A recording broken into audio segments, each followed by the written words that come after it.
हरियाणा में विधानसभा चुनाव के नतीजों में निराशाजनक परिणाम के बाद बसपा सुप्रीमो ने एकला चलो का फैसला लिया है। जी हां, मायावती ने शुक्रवार को ऐलान किया है कि बसपा आगे के चुनाव में किसी भी पार्टी के साथ गठबंधन नहीं करेगी। इसके अलावा बीजेपी, एनडीए, कांग्रेस और इंडिया गठबंधन से दूरी पहले की तरह जारी रहेगी।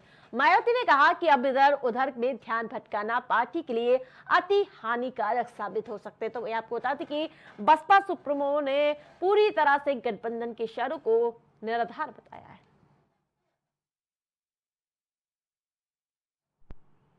बांग्लादेश के सतखेरा के श्यामनगर में जेश्वरी मंदिर में देवी काली का मुकुट चोरी हो गया। जी हां, जिसे भारतीय प्रधानमंत्री यानी कि नरेंद्र मोदी ने गिफ्ट किया था। मंदिर के पुजारी दिलीप मुखर्जी के मुताबिक वो दिन भर की पूजा पूरी करने के बाद दोपहर करीब 2 बजे मंदिर से चले गए थे। इसके कुछ देर बाद मंदिर के सफाई कर्मचारी परिसर की सफाई करने के लिए अंदर आए। कुछ देर बाद उन्होंने देखा कि देवी के सिर से मुकुट गायब था। पीएम मोदी ने बांग्लादेश की अपनी यात्रा के तहत 27 मार्च 2021 को जेश्वरेश्वरी मंदिर का दौरा किया था और इस दौरान मुकुट भेंट किया था, लेकिन वो मुकुट चोरी हो गया है।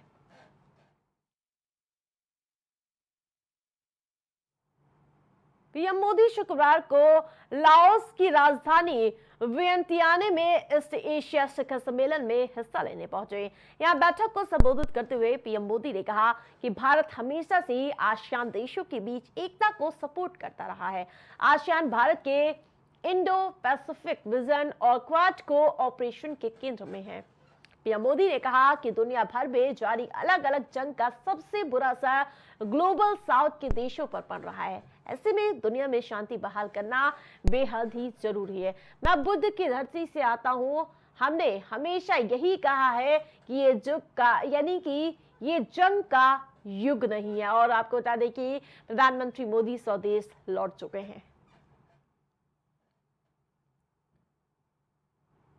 यूपी के लखीमपुर खीरी जिले में बीजेपी विधायक योगेश्वर वर्मा के साथ हुए थप्पड़ कांड के बाद माहौल गर्मा गया है। शुक्रवार को विधायक के हजारों समर्थकों ने डीएम ऑफिस यानी कि डीएम आवास को घेर लिया। प्रदर्शनकारियों ने प्रशासन के खिलाफ नारेबाजी की। प्रदर्शनकारियों ने विधायक के साथ मारपीट करने वाले जिला अधिवक्ता संघ अध्यक्ष अवधेश सिंह पर रासुका लगाने, उन्हें गिरफ्तार करने, एडीएम और कोलकाता पर उचित कार्रवाई करने पर विचार करने को कहा। इस घटना पर पूर्व मुख्यमंत्री अखिलेश यादव ने टिप्पणी की है और उसके साथ साथ कानून व्यवस्था पर भी अखिलेश यादव ने सवाल निशान उठाए हैं।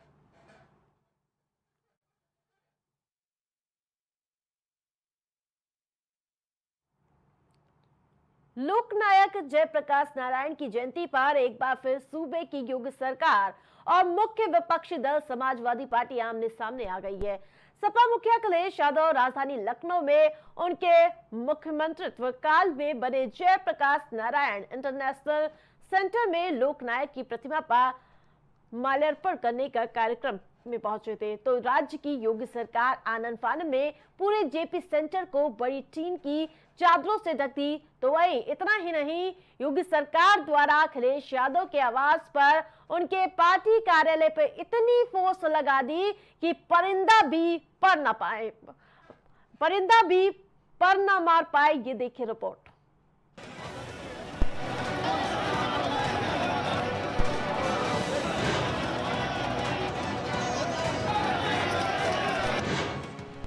प्रशासन का सख्त पहरा, सड़क पर बैरिकेडिंग, जेपीएनआईसी बिल्डिंग पर किलेबंदी, सपा दफ्तर के बाहर लगी भारी भीड़। आज समाजवादी पार्टी कार्यालय के बाहर सियासी तपिश इतनी ज्यादा बढ़ गई कि जिसकी आज पूरे प्रदेश में महसूस की गई है। मौका था जननायक जयप्रकाश नारायण की जयंती का। तस्वीर दोहराई जानी थी पिछले साल की, लेकिन इस बार योगी सरकार की किलेबंदी काफी सख्त नजर आई है। बीते कल की रात अखिलेश यादव वहां पहुंचे थे और उन्होंने सरकार पर गंभीर आरोप लगाए। जेपीएनआईसी का रखरखाव की जिम्मेदारी सरकार की थी। जेपीएनआईसी के निर्माण को पूरा करना, पूरा करके उसको जनता के लिए खोलने की जिम्मेदारी भारतीय जनता पार्टी की थी। 70 करोड़ रुपए भी दे दिए अपने प्रिय ठेकेदार को, उसके बावजूद भी जेपीएनआईसी नहीं पूरा हुआ है। सुनने में आ रहा है कि 70 करोड़ से ज्यादा पेमेंट हुआ है अपने ही प्रिय किसी के लिए, उसके बाद भी जेपीएनआईसी नहीं खुला है। इसका मतलब ये है कि जेपीएनआईसी में कुछ न कुछ ये लोग छिपाना चाहते हैं और साजिश ये है कि उसको बेच करके। अखिलेश यादव के तल्ख तेवर को देखते हुए सुबह से ही सपा कार्यालय के बाहर कानून पहरेदारी में जुट गया। मकसद सिर्फ एक, अखिलेश यादव को किसी तरीके से रोकने का। इस बार एड़ी चोटी का जोर लगाकर प्रशासन ने अखिलेश को उनके घर के बाहर से हिलने तक नहीं दिया। जयंती पर इतना बड़ा संग्राम न पहले हुआ था, न ऐसा कभी सुनने को मिला। ऐसा माना जा रहा है कि अखिलेश प्रशासन की दीवार को लांघने का प्रयास जरूर करेंगे, लेकिन अखिलेश यादव ने वहीं पर ही जयप्रकाश की प्रतिमा पर माल्यार्पण किया। इसके बाद उन्होंने सरकार पर स्वतंत्रता विरोधी होने का आरोप मढ़ दिया है। भारतीय जनता पार्टी स्वतंत्रता आंदोलन में नहीं रहे। भारतीय जनता पार्टी के लोगों ने स्वतंत्रता आंदोलन में कोई योगदान नहीं दिया है।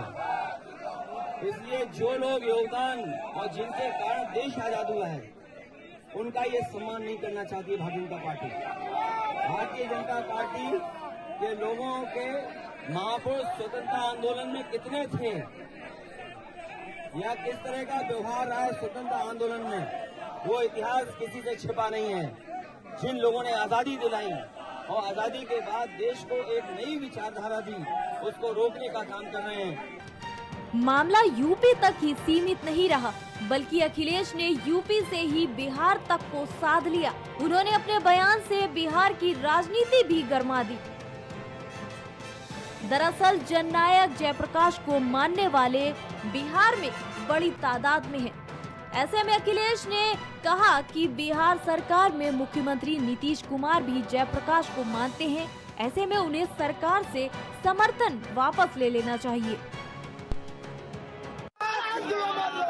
बहुत सारे लोग, समाजवादी लोग सरकार में हैं, जो सरकार को चलवा रहे हैं।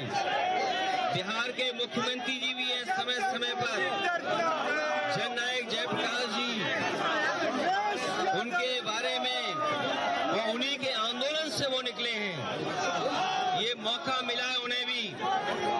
ऐसी सरकार जो समाजवादियों को जयप्रकाश जयंती के दिन याद नहीं करने दे रही है, उस सरकार से समर्थन वापस ले लें। बहरहाल जो भी हो, जयंती के दांव से अखिलेश यादव ने उपचुनाव में तनाव जरूर पैदा कर दिया है। बिना कुछ किए अखिलेश और उनकी पार्टी हाईलाइट हो गई है। हालांकि ये दांव किस पर उल्टा पड़ने वाला है, ये तो आने वाला वक्त ही बताएगा। इस बुलेटिन में फिलहाल इतना ही। देखते रहिए प्राइम टीवी। कुछ भाव पुष्प। आप देख रहे हैं प्राइम टीवी, सच साहस सरोकार। इस जन्म क्या हर जन्म का प्यार होना चाहता। सुनहरी झील में कुछ झिलमिलाती कश्तियां देखी। दिल तुझे रोक रहा है कि जमाना कह दे, या बुरा लगता है तुझको मेरा आना, कह दे। इस 7 जन्मों तक चलूंगा 7 वचनों के लिए। ये मौसम आशिकाना है, चले आओ कहीं से तुम। राज़े हयात क्या है समझना है अगर तुझे, पानी के बुलबुले पे नजर डालकर तो देख। एक लड़की साथ चलने के लिए तैयार है। पपीहा मन का छेड़े है, तुम्हारा नाम ले लेकर। जीते जी मेरा लहू सर्द नहीं हो सकता, मैं जमाने की कभी गर्द नहीं हो सकता। देखते रहिए क्या कहने और देखते रहिए प्राइम टीवी।